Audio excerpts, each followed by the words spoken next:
kon boog bi mooy deuxième partie wu réponse sûrement bi Ousmane Sonko di apporter à li nga xam que ni moom la xale bu yaradiku bi di Pape Djibril Fall indi ci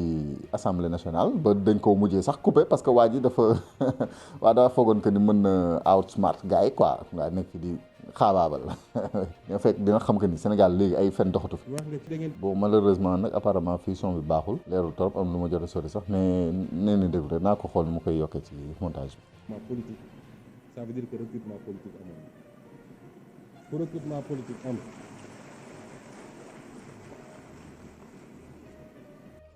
ñu ku politique recruté woon na politique war na laa mën a fi dindi loolu amul demal ma ñëw mais il se trouve que ce n'est même pas ça le problème ministre bi Birame Souleye Diop wax na ko léegi on vous a donné des arguments techniques. Répondez par rapport à des arguments techniques. nee nga justice il faut mu prononcer wu kan moo tere justice prononcé wu les gens sont libres d'aller en justice pour dire que d'accord ma sama licenciement et la justice se prononcera c'est pas un débat jarul ñëw ci assemblée. boobu vraiment c'est hors sujet. donc vraiment Pape Djibril Fall est hors sujet déjà rek au début Sonko may na ko boobu noonu nag loolu moom c'est hors sujet bu leen waxee woowee ci débat bu technique indi leen débat bu technique mais bu leen ko jéem a xam nga bu leen arrêter les manipulations quoi. waaw loolu la arrêter les manipulations c'est aussi simple que ça bon c'est un peu dommage nag que son bi xaw a dem xam naa ne bi ñu nee nañu couper micro yi ci la affaire yi xaw a jaxasoo waaw donc muy xaw ma nag ndax problème bi Solution TV la wala assemblée la xaw ma daal mais c'est dommage que Sonko li muy wax leerul torop mais naa ko jéem a xool na mu koy améliorer ci montage bi rek. C'est ça je rappelle que c'est ça vous dites qu'on change le régime. ok donc muy doog a ñëw son baa ngi doog a ñëw kon ñu eggali. Quand la constitution existante change de régime. C'est-à-dire il faut arrêter d'être aérien. dee leen wax loo xam ne dañ naan 1+1 = 2. constitution article wax na lii est-ce que mooy nañ ko. dee leen dellu si noonu ci politique. parce que sinon da ngay di nekk di lëndëmal askan wi ci wax yoo xam ne amul bopp amul génn. manipulation rek ci lañ dëkk ci lañ nekk ci lañ loolu lañ xam. waaw Pape Djibril Fall nag loolu Sonko di waxee nii de waaw moom ak ay ñooñam moom ak ñu mel ni moom. La justice elle doit être rendue. La justice a été discrédité depuis plusieurs années. loolu du lu ñuy nëbb lu Sénégal yëpp d'accord la majorité des acteurs de la justice d'accord nañ ci magistrats avocats greffiers ñëpp d'accord nañu y a un problème kon loolu lu ñuy waxati te ñi yàq justice nitu justice loxoom mi ngi ci lenn ci nitu justice yi du ñëpp parce que gis nañ li fi xew ak comment on a instrumentalisé des magistrats ba ñëpp ñaawlu ko loolu am na fi et cette justice là il faut l'aider à se redresser parce que erreur bi sénégalais yi warul def mooy jàpp ni dès lors qu'on a élu le président Bassirou Diomaye Faye le 24 mars mbir mi changé na déedéet y a la volonté de changer la conduite du changement et les résultats yi ñu war a am. ndeysaan dëgg la lii mooy comme li ma daan wax rek avant sax élection yi waaw maanaam bu ñu fokk ni maanaam bu ñu falee Pastef rek ci saa si lépp day soppeeku loolu c'est impossible xanaa yàlla sax bi muy sàkkul ci benn seconde te su ko neexoon sàkk ci benn seconde su ko neexoon ne na lépp mat sëkk ci saa si lépp mat sëkk ñuy dund li ñu su ko neexoon mais par étape la lépp étape par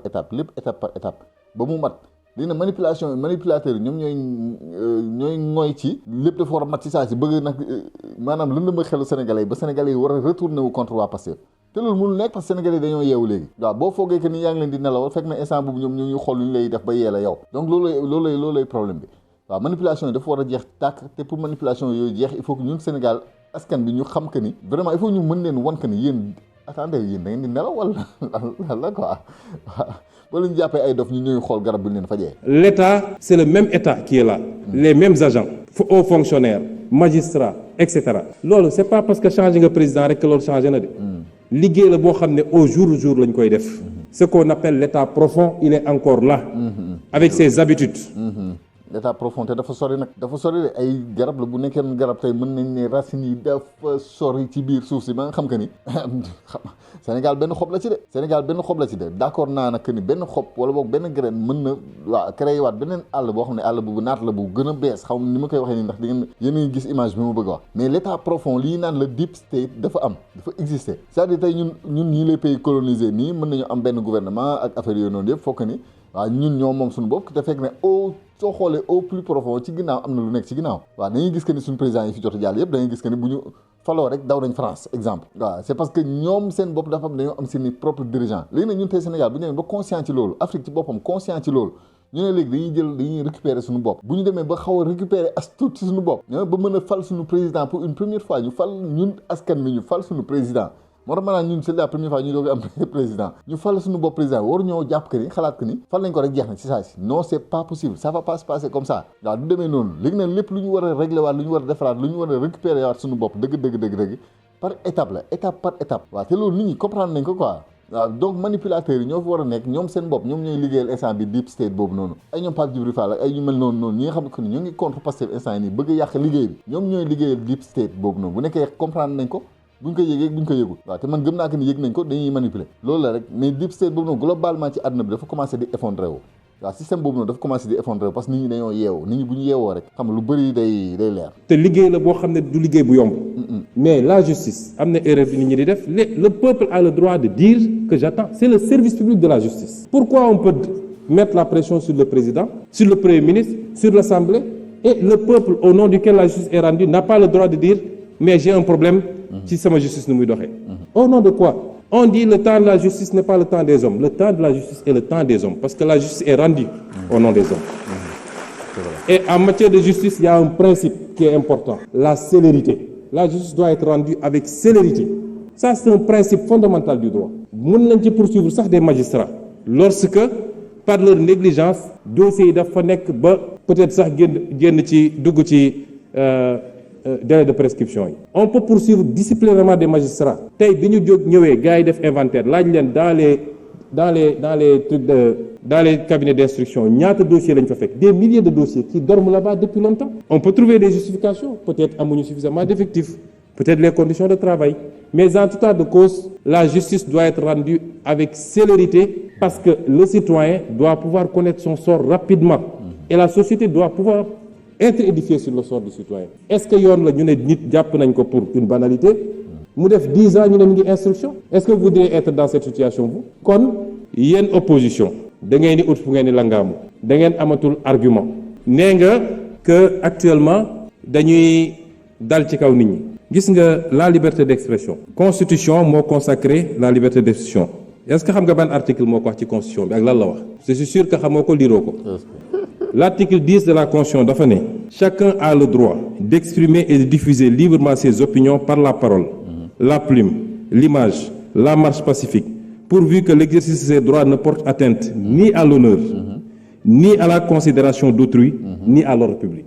Pour mu leer daal la liberté des uns s'arrête là où commence la liberté des autres. Aussi simplement que ça. C'est-à-dire liberté d'expression, d'accord, démocratie, d'accord, loolu noonu yëpp c'est bien beau. waaye nag warul tax nga jéggi ay raay yoo xam ne saa waay xam nga mu ngi noonu daal c'est-à-dire tey du ma ne man Jadine am naa la liberté d'expression war naa mën a am sama chaîne YouTube war naa mën a def samay vidéo ba tax mu jaral ma may saaga doomu aadama wala di ko tuutal wala di ko mu ngi noonu daal di manquer de respect di wax lu ma neex fen fii nii paccal fee foroxal fële ba pare teg ko ci liberté d'expression suñu ma nee noppi ma ne non liberté d'expression day nekk di tënk nit ñi ku wax ngeen yaa sàcc bu dee da nga sàcc bu ñu jàppee bu la jàppee tëdd ci kaso bi yow yaa def la chose li tax ñu dugal la ci kaso bi exemple laa joxe waaw même chose nag ba ci waxam ba ci parole ak yoonoonu yëpp waaw wax lu la neex Pape Djibril Fall li mu tax nii di wax ni dafa xam que député la rek waaw mais le mensonge là si ça se règle pas ici sur terre ça va se régler là-bas de waaw loolu nañ ci bàyyi xel bu baax ni à l'honneur parce que ce qui se passe actuellement cette opposition là nga xam ne ñemewuñu parce que xamante nañu ñoom ñooy dem jël ay xale yoo xam ne koo ci laaj mu ne la aw ma certificat yónni leen ci télé yi ne leen dem leen saaga ji pour attenter à l'honneur des gens pour attenter à la dignité des gens à la considération d'autrui et à l'ordre public et vous croyez que ça dinañ ko bàyyi muy dox au nom de la liberté moi je vais vous dire une chose ba fii mu toll nii je ne me suis jamais intéressé à ces questions lu xew ci réew mi ñu ne Sonko la je n'ai jamais fait arrêter quelqu'un le ministre de la justice est là je n'ai jamais dégg naa même ñi ñu jàpp ci affaire dossier xaalis ak nangam ñu ne Sonko la c'est pas moi damay xëy di gisandoo ci presse bi ñëpp ni jàpp nañ diw mais sur ces questions là je vous dis qu'à partir d'aujourd'hui j'assume. parce que man lu ma dugg rek ngeen xam ne dugg. waaw président waaw xam nga Sonko maanaam monsieur le premier ministre xoolal loolu la quoi loolu la mooy man li may faral di wax li may yàgg di wax rek dafa am foo xam ne Sonko moo ko moom te Sonko fa la yem ak boppam quoi mais dafa am fenn foo xam ne Sonko dépassé na fa Sonko dafa am foo xam ne bu ñu nee Sonko rek c'est le peuple sénégalais la ñuy wax waaw te loolu noonu il faut que honorabilité wu peuple sénégalais boobu noonu war a mën a exprimer wu quoi à travers cette personne là à travers cette image là am na foo xam ne bu ñu fa saaga Ousmane Sonko wala wax ko fa dara waxuñu ko bàyyi sooy bu Sonko waxuñu ko borom këru xam nga Anna Diamanka wala Khady Kébé waaw ngeen baal ma dama bëgg identifier la personne quoi waxuñu ko kooku noonu mais ñun le peuple sénégalais nañ ko wax ne serait-ce que pour cofeel bi ñu am ci moom quoi ne serait-ce que pour ça suñu honorabilité la ñuy touché foofu noonu donc il est temps boo xam ne ñun le peuple sénégalais on prend nos propres décisions waaw et à travers nag cette personne là donc monsieur dëgg la Sonko il faut vraiment nga mën a réagir quoi waaw fi nekk nii moom il faut réagir parce que ñëw di la saaga wuñ la yow ñun la ñuy saaga waaw te yow nag ñun nga fi nekkal donc merci jërëjëf à partir de maintenant il faut que les choses changent bu ko di waxee xol daal mais là dama kontaan nii ci li mu wax nii waaw il faut que les choses changent quoi il faut que manipulateurs yi noppi il faut que ñi nga xam que ni amuñ lu ñuy rapporter réew mi bañ a toogati ci plateau yi waaw te man nag j'accuse et je toise waaw damay joxoñ carrément ñi nga xam que ni ñoom ñooy invité genre manipulateur yooyu ñooñu noonu tamit il faut vraiment être ferme ak ñoom moo xam chaîne YouTube la moo xam télévision la moo xam rajo la moo xam ku mënti doon koo xam ne tu as la possibilité jàllale maanaam message ki wax waxul ki jottali moo wax tu as la possibilité jottali boobu noonu ñuy def noonu di invité ay ñoom Zuma xeetu Abdou Nguer beeg xeetu Abdou Karim Xurum xar beeg yooyu noonu yëpp ñooñu noonu di leen invité ñoom ñooñu yàpp ñoom ñooñu tooñ je l'ai dit et je le répète donc ñooñu noonu ñëpp dañuy dugg ci cas bi à partir s'il vous plaît parce que ce pays duñ ko seetaan te gis nga ñi ngeen di sacrifier wujaawu yi ngeen di yónni ñuy dem di saaga ñoom seen cas nañ ko régler rapidement merci mu des nag xanaa yéen opposants yi ponkalu opposants yi nekk seen kër yor seen i milliards di joxe di fay ay loyer pour nit ñi saagal leen xanaa dañu génn ñeme léegi xanaa bis bu ñu effacer ñoo ñëpp ils prendront leur courage pour sortir et on les attend parce que nag yéen a ngi woo ci terrain bu ñu xam ñun terrain bu ñu mën ñoo leen ciy xaar mais duñ génn de parce que question de courage nga fi wax te courage moom zéro loolu moom xam nañ ko quoi waaw bu ñu nekkoon sax ils ont leurs œufs seen i duñ ko génnee amuñu courage boobu noonu ñemewuñu waaw seen làmmiñ nañ yor ñemewuñu amuñu fit. Ensuite, vous citez le cas d'un journaliste. Des journalistes qui reprennent soi-disant des articles. Est-ce que xam nga ce que la loi a dit? Vous êtes journaliste. Le responsable principal, c'est le rédacteur en chef ou le directeur de publication. C'est lui le premier responsable. Tu prends un article, tu dis policiers ñu bëgg a génne dañ leen fii génne dama joxe benn misaal dañ leen fii génne parce que on veut aller prendre des rebelles du FDC remplacer leen ko. ngeen ne loolu dañ ko bàyyi mu jàll. Merci beaucoup. Merci Sonko waaye bu mu yoxu la waay jaajëf te waaw alhamdulilahi rabbil alamin yàlla suñu borom man yow laay sant man personnellement quoi jërëjëf ci bi ñu boole ku mel nii waaw ki nga xam ne il a été prêt à se sacrifier toute sa vie waaw sacrifier léppam ngir Sénégal waaw lii la Sénégal yàgg soxla lii la Afrique soxla lii la àddina bi soxla waaw kon boog alhamdulilahi rabbil alamin yàlla suñu borom bi ñu ko sàkkalee waaw jox ko fit bi jox ko xam-xam bi jox ko dëggu bi surtout waaw jox ko lépp jox ko les armes qu'il faut waaw ba tey bi yàlla ji mu mën a yee tout un peuple yee askan bi yëpp yàlla suñu borom sant nañ la gërëm nañ la waaw donc alhamdulilahi rabbil alamin képp koo xam ne seetaan nga vidéo ba fii dimbali ma nga santale ma yàlla ci lii mu ñu may ci Ousmane Sonko jërëjëf yàlla nañu yàlla musal nag ci bépp manipulateur bépp yàqkat surtout ñi nga xam ne pour ñoom am nañ le pouvoir ba tey wax ñun ñu leen di déglu bay jëfee seen i mbir waaw ba foog que mën nañ ñoo manipuler réew mi bu ñu amee suñu fulaak suñu fayda je vous le dis waaw bi may naan gars yi bu leen fokk ni bu ñu falee Pastef rek ci saa si lépp day jeex xoolal du jeex ci saa si mais bu ñu amee suñu fulaak suñu fayda 2 ans laa waxoon 2 ans il faudrait au moins 2 ans pour ñoom ñu épuiser seen i ressources moo xam ressource financière la xaalis bi ñu tënk moo xam ressource